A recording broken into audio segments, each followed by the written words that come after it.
Hello दोस्तों, स्वागत है आपका हमारे चैनल भजन पर। दोस्तों, आज हम इस वीडियो में भगवान शिव और माता पार्वती की विवाह कथा का रसपान करेंगे। तो चलिए बिना देर किए सुनते हैं भगवान शिव और माता पार्वती का विवाह कथा। शिव पार्वती विवाह हिंदू धर्म के सबसे पवित्र और प्रेरणादायक प्रसंगों में से एक है। ये केवल दो दिव्य आत्माओं का मिलन नहीं, बल्कि शक्ति और शिव के पुनः एक होने की कथा है, जो सृष्टि के संतुलन को बनाए रखने के लिए आवश्यक था। इस कथा में भक्ति, तपस्या, प्रेम, त्याग और आध्यात्मिकता का अद्भुत समन्वय है। योजक चिन्ह, योजक चिन्ह, योजक चिन्ह। सती का जन्म और उनका शिव से विवाह। भगवान शिव, जो योगी और विरक्त जीवन जीते थे, का विवाह पहली बार सती से हुआ था। सती प्रजापति दक्ष की पुत्री थी और शिव की अनन्य भक्त थी। उन्होंने कठोर तपस्या कर शिव जी को प्रसन्न किया और उनसे विवाह किया। हालांकि एक समय के बाद दक्ष ने एक यज्ञ का आयोजन किया, जिसमें उन्होंने शिव जी को आमंत्रित नहीं किया। जब सती बिना बुलाए वहां पहुंची, तो उन्होंने अपने पति का अपमान होते देखा। ये देखकर वे अत्यंत क्रोधित और व्यथित हो गईं और आत्मसम्मान की रक्षा के लिए योग अग्नि में अपने प्राण त्याग दिए। इस घटना से शिव अत्यंत दुखी हुए। उन्होंने वीरभद्र को भेजकर दक्ष के यज्ञ का विध्वंस करवा दिया। सती के वियोग में शिव गहरे ध्यान में चले गए और संसार से विरक्त हो गए। योजक चिन्ह, योजक चिन्ह, योजक चिन्ह। पार्वती का जन्म और शिव की पुनः आराधना। सती ने पुनर्जन्म लिया और पार्वती के रूप में हिमालयराज और माता मैना के घर जन्मी। वे बचपन से ही भगवान शिव को अपना पति मानती थी। जब वे बड़ी हुई तो उन्होंने नारद मुनि से अपने पूर्व जन्म की कथा सुनी और यह जाना कि शिव से विवाह करने के लिए उन्हें कठोर तपस्या करनी होगी। पार्वती ने घोर तपस्या आरंभ की। वे जंगलों में जाकर कठोर नियमों का पालन करने लगी। उन्होंने केवल पत्तों और हवा पर जीवित रहकर वर्षों तक भगवान शिव की आराधना की। उनकी तपस्या इतनी कठिन थी कि ऋषि मुनि भी चकित हो गए। देवताओं ने भी पार्वती की तपस्या को देखकर शिव जी से अनुरोध किया कि वे उन्हें अपनी अर्धांगिनी के रूप में स्वीकार करें, क्योंकि इससे सृष्टि का संतुलन बना रहेगा। योजक चिन्ह, योजक चिन्ह, योजक चिन्ह। कामदेव का भस्म होना।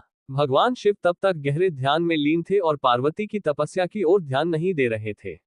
देवताओं को लगा कि यदि शिव जी ध्यान से बाहर नहीं आए, तो वे विवाह नहीं करेंगे, जिससे ब्रह्मांड में संतुलन बिगड़ सकता है। इस समस्या को हल करने के लिए इंद्र ने कामदेव को शिव का ध्यान भंग करने भेजा। कामदेव ने अपने प्रेम बाण चलाए, जिससे शिव का ध्यान टूट गया। लेकिन शिव को यह अत्यंत क्रोधित कर गया और उन्होंने अपनी तीसरी आंख खोल दी। अग्नि के प्रचंड रूप से कामदेव वहीं भस्म हो गए।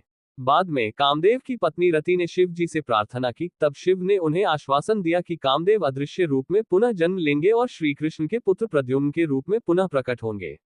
योजक चिन्ह, योजक चिन्ह, योजक चिन्ह। शिव का पार्वती से विवाह के लिए सहमत होना। पार्वती की घोर तपस्या और उनकी सच्ची भक्ति से भगवान शिव प्रसन्न हुए और माता पार्वती के समक्ष प्रकट हुए। उन्होंने उनकी भक्ति की परीक्षा लेने के लिए एक साधु का रूप धारण किया और उनसे कहा कि शिव जी एक योगी हैं, वे गृहस्थ जीवन के लिए उपयुक्त नहीं हैं।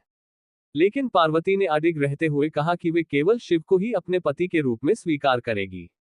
तब भगवान शिव ने अपने वास्तविक स्वरूप में आकर पार्वती को आशीर्वाद दिया और विवाह के लिए सहमति दी। जब नारद मुनि ने ये शुभ समाचार हिमालयराज को सुनाया, तो वे अत्यंत प्रसन्न हुए और विवाह की तैयारियां शुरू कर दी। योजक चिन्ह, योजक चिन्ह, योजक चिन्ह। शिव की अनोखी बारात। शिव जी की बारात सबसे अनूठी थी। अन्य देवताओं और राजाओं की बारात की तरह इसमें सुंदर और भव्य स्वरूप वाले देवता नहीं थे, बल्कि इसमें भूत, प्रेत, पिशाच, नाग, गंधर्व, योगी, साधु और गण मौजूद थे। भगवान शिव स्वयं एक भस्म से ढके हुए, गले में नाग धारण किए हुए, जटाजूट में गंगा को धारण किए हुए, एक हाथ में त्रिशूल और दूसरे में डमरू लिए हुए थे। उनकी यह अद्भुत बारात देखकर माता पार्वती की मां मैना घबरा गई और उन्होंने इस विवाह का विरोध किया। तब भगवान विष्णु ने उन्हें समझाया कि भगवान शिव केवल इस सृष्टि के पालनकर्ता ही नहीं, बल्कि संहारकर्ता भी हैं। वे सृष्टि की सभी शक्तियों के स्वामी हैं। जब शिव ने सुंदर रूप धारण किया, तब माता मैना ने उन्हें वर के रूप में स्वीकार किया और विवाह के लिए सहमत हो गई। योजक चिन्ह, योजक चिन्ह, योजक चिन्ह। शिव पार्वती विवाह का भव्य आयोजन। भगवान शिव और माता पार्वती का विवाह बड़े धूमधाम से संपन्न हुआ। सभी देवता, ऋषि मुनि और ब्रह्मांड के दिव्य प्राणी इस शुभ विवाह के साक्षी बने। विवाह में भगवान विष्णु, ब्रह्मा, इंद्र और अन्य देवताओं ने विशेष भूमिका निभाई। सप्तऋषियों ने वैदिक मंत्रों के उच्चारण के साथ विवाह संपन्न करवाया। पार्वती ने भगवान शिव को पति रूप में पाकर अपनी तपस्या को सफल किया और शिव ने शक्ति के रूप में उन्हें स्वीकार किया। योजक चिन्ह योजक चिन्ह योजक चिन्ह। शिव पार्वती विवाह का आध्यात्मिक महत्व। आध्यात्मिक एकता। शिव और पार्वती का विवाह आत्मा और परमात्मा के मिलन का प्रतीक है। शक्ति और शिव का संगम। यह विवाह ब्रह्मांड में संतुलन बनाए रखने के लिए शिव और शक्ति के एक होने का प्रतीक है। भक्ति और तपस्या का फल। ये कथा सिखाती है कि सच्ची भक्ति और समर्पण से असंभव को भी संभव बनाया जा सकता है। दाम्पत्य जीवन का आदर्श। शिव और पार्वती का विवाह ये दर्शाता है कि प्रेम, समर्पण और त्याग से दाम्पत्य जीवन सफल होता है। योजक चिन्ह योजक चिन्ह योजक चिन्ह। शिव पार्वती विवाह उत्सव और महाशिवरात्रि। भगवान शिव और माता पार्वती के विवाह को हिंदू धर्म में विशेष रूप से मनाया जाता है। महाशिवरात्रि को इस दिव्य विवाह का उत्सव मनाया जाता है, जिसमें भक्त उपवास रखते हैं, शिवलिंग का अभिषेक करते हैं और रात्रि जागरण करते हैं।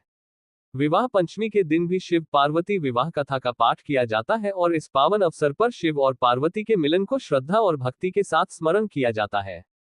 योजक चिन्ह योजक चिन्ह योजक चिन्ह।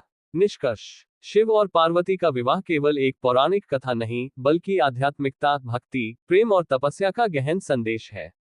ये कथा हमें सिखाती है कि समर्पण और साधना से ईश्वर को पाया जा सकता है।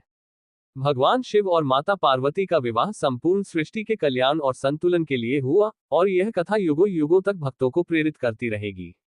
दोस्तों, यदि वीडियो पसंद आए हो तो चैनल को सब्सक्राइब करें।